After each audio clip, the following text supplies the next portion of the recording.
Halo Gipers, Tommy lagi di sini dan kali ini kita bakal nge-review Mi Play.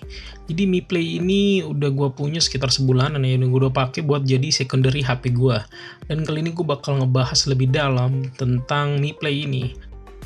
Pertama soal desainnya guys. Jadi yang gue suka dari desainnya itu dia sebenarnya kecil ya. Dan mini banget buat gue karena layarnya juga cuma 5,84 inch ya. Gue sebenarnya penggemar HP kecil tuh kenapa? Karena enak digenggam di tangan, gak mudah lepas gitu, bisa pengoperasian dengan satu tangan juga. Cuma ini ada case tambahan bisa kalian tambahkan kalau kalian merasa ini ya biar lebih kesat ya, soalnya belakangnya itu kayak corning glass gitu, jadi licin gitu. Jadi saran gue pakein case-nya ada di bawah itu disertakan sama Xiaomi ya guys. Dan karena bodi yang kecil, beratnya pun hanya 154 gram yang gue cek di timbangan digital gue guys.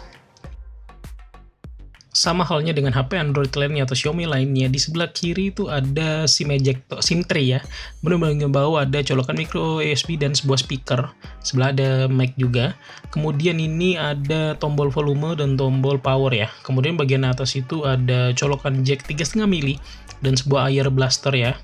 Kemudian ini untuk slot SIM tray-nya dia menggunakan formasi 2+1, yaitu jadi ada slot micro SD dedicated dan 2 dual SIM card nano.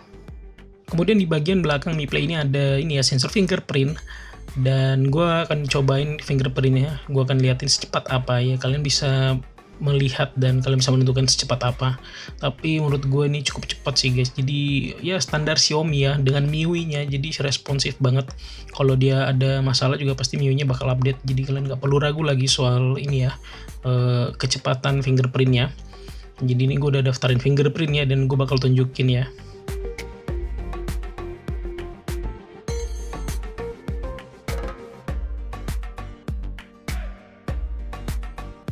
Selain fingerprint dia juga ada face unlock guys. Jadi ini gue bakal cobain face unlocknya kayak apa. Menurut gue face unlocknya juga cukup cepat. Dia punya kamera depan satu dan itu digunakan untuk face unlock juga guys. Kemudian yang gue pengen review selanjutnya itu kualitas speaker ya. Walaupun bodinya kecil ya dan HP ini maksudnya range-nya menengah, tapi kualitas audionya menurut gue cukup baik. Dia punya firing speaker itu, jadi kalau digedein banget itu cukup keras dan itu ini ya HP kamu bakal getar gitu, jadi berasa di bassnya gitu, jadi getar gitu guys. Dan buat main game oke banget speaker ini kok, nggak bermasalah menurut gua.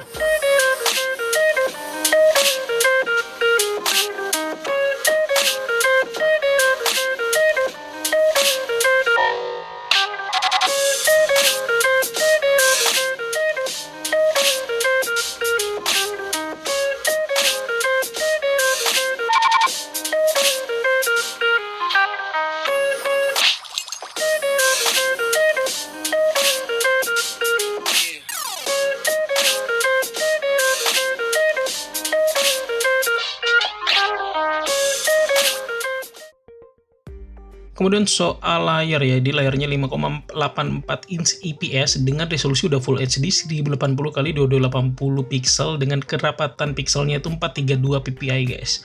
Dan layarnya itu 2,5D curved glass screen yaitu perlindungannya. Tapi ini nggak ada ini ya corning glass, jadi saran gua kalian harus pakai tempered glass atau pelindung layar lainnya. Kalau yang kalian lihat kali ini gue review ini gue udah pasangin tempered glass ya, jadi ini tempered glassnya khusus gue juga beliin barengan sebenarnya. Selanjutnya kita akan bahas soal chipset ya. Di sini Mi Play menggunakan MediaTek Helio P35 guys. Dengan RAM 4GB dan internalnya 64GB dan versinya cuma satu tapi bisa pakai micro SD. Kemudian dia juga pakai ini ya, udah GPU-nya Power VR 3E 8320 guys. Kemudian untuk performanya seperti apa, gue bakal bukain Antutu dan gue liatin skornya yang udah gue tes. Jadi di sini skornya yang gue dapat itu 53.000. Tapi yang gue lihat di internet sih ada yang sampai 80.000 ya. Mungkin karena gue ngetesnya udah lama, nggak dari awal. Harusnya gue ngetesnya pas baru pertama kali buka sih, itu biar murni. Ini gue ngetesnya udah ke install aplikasi lain gitu, jadi mungkin udah nggak valid lagi ya, udah nggak dari nol gitu. Dan gue bakal liatin performa gamingnya kayak apa, karena gue juga bingung untuk apa bahasnya gimana. Nah untuk gaming sih guys, yang gue paling sering main dengan HP ini itu main Arena of Valor. Kemudian game lainnya itu ada PUBG Mobile ya. Jadi gue bakal lihat untuk yang PUBG Mobile kayak apa hasil benchmarknya. Jadi di sini gue cobain FPS ya. FPS-nya gue coba record tapi dia nggak ke record, gue nggak tahu kenapa. apakah speknya benchmarkernya itu aplikasinya itu nggak kompatibel dengan speknya. Kemudian ini soal CPU-nya performanya cukup baik ya, dan dia cuma bisa di-balance kalau nggak salah. Kemudian untuk gaming ya, ini penggunaannya selama 20 menit, 30 menit itu kapasitas baterainya penggunaannya 10% guys. Jadi kalian bisa main kurang lebih bisa sampai 8 match mungkin ya dengan PUBG Mobile itu.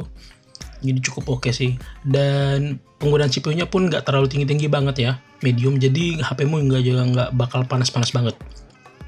Kemudian Arena of Valor. Di sini Arena of Valor gue berhasil merecord selama full game. Di sini gue main selama 20 menit ya. FPS-nya rata-rata di 29. Dan ini berarti sukses menurut gue sih. Jarang FPS jarang drop juga FPS-nya, jadi masih oke buat Arena of Valor. Dan ini sering banget gue pakein main buat Arena of Valor guys. Untuk CPU-nya itu juga nggak terlalu banyak usage-nya ya. Kemudian untuk penggunaan baterainya selama 20 menit ini hanya kurang 6% saja guys. Jadi gue rekomen banget sih buat gaming ini ya, game-game yang medium gitu kualitasnya. Jadi ini oke banget sih. Kemudian soal OS ya, di sini MiPlay juga menggunakan MIUI. Jadi MIUI-nya udah versi 10.2 ya, udah yang paling baru ya. Dan dia udah support juga yang full screen mode-nya guys. Jadi kalian nggak perlu takut buat ini ya full screen. Jadi maksudnya gini guys, jadi ini HP kan kecil banget tuh, layarnya kecil. Jadi kalau kalian pakai mode full screen itu jadinya makin luas layarnya, jadi nggak ada navigation bar-nya. Jadi menurut gue itu oke banget sih. Jadi paling tidak kamu bisa merasakan full screen 5,84 inch secara ini ya, real lah. Kemudian selanjutnya gue bakal bahas soal kameranya ya. Jadi ini gue langsung buka aplikasi kameranya. Jadi kamera MiPlay ini bagian belakangnya dia ada dual kamera 12 megapiksel dan secondary kameranya buat ini ya, efek deep kamera aja. Kemudian untuk kamera depannya 8 megapiksel dan ada fitur HDR juga dan bisa record 1080p. Dan di aplikasi kameranya sendiri sih fitur-fiturnya standar ya, standar kayak aplikasi kamera MIUI lainnya ya, nggak ada fitur-fitur yang berlebihan maksud gue.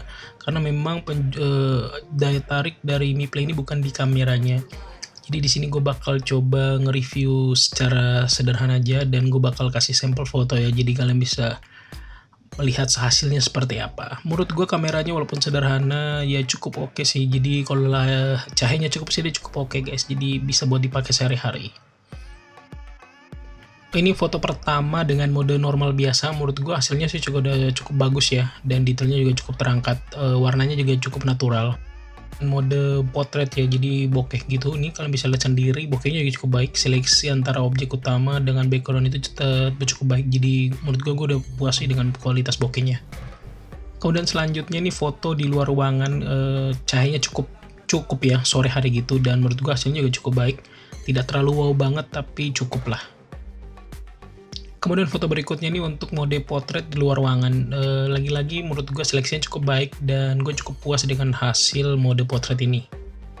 Kemudian untuk berikutnya nih mode selfie atau kamera depan 8 megapiksel. Yang sebelah kiri kalian lihat itu adalah foto tanpa mode beautify, belakangnya itu dengan beautify. Menurut gue kualitasnya juga cukup baik. Untuk beautify mode-nya juga cukup puas. Jadi kalian bisa lihat tuh flek di muka gue cukup hilang ya, tersamarkan. Tapi ini menurut gue noise-nya agak tinggi nih karena dalam ruangan. Kesimpulan gue sih kamera depannya udah cukup bagus ya.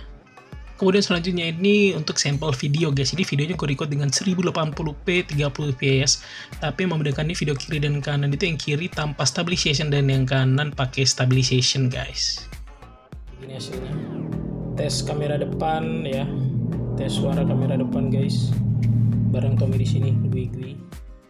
Dan selanjutnya gue pengen bahas soal baterai ya. Jadi baterai MiPlay ini cuma 3000 mAh. Cuma menurut gue kualitas baterainya itu daya tahannya cukup baik ya. Ternyata P35 ini efisiensi dengan baterai cukup baik. Jadi gue bisa pakai buat seharian juga. Kemudian yang menjadi poin penjualan dari Xiaomi Mi Play ini adalah SIM card yang kamu lihat ini. SIM card ini berisi paket data 10 GB per bulan selama setahun. Sayangnya gue nggak bisa coba karena kita di Indonesia ya. Kalau di Cina itu bisa dipakai dan kamu bakal paket data. Dan ini satu-satunya di Cina saat ini Xiaomi menjadi pionirnya. Kesimpulan akhir gue buat Mi Play ini bagi kamu penggemar layar kecil atau HP kecil ya dengan performa maksimal ini dapat menjadi pilihan kamu guys. Walaupun yang gue bilang di awal HP ini cocok untuk secondary HP gue, tapi bukan berarti ini HP ini nggak cocok buat HP utama guys. Ini juga bisa jadi buat HP utama kamu. So, terima kasih udah menonton video ini. Jangan lupa like, subscribe, dan komen di channel ini ya guys. Dan sampai jumpa di video berikutnya. Bye-bye.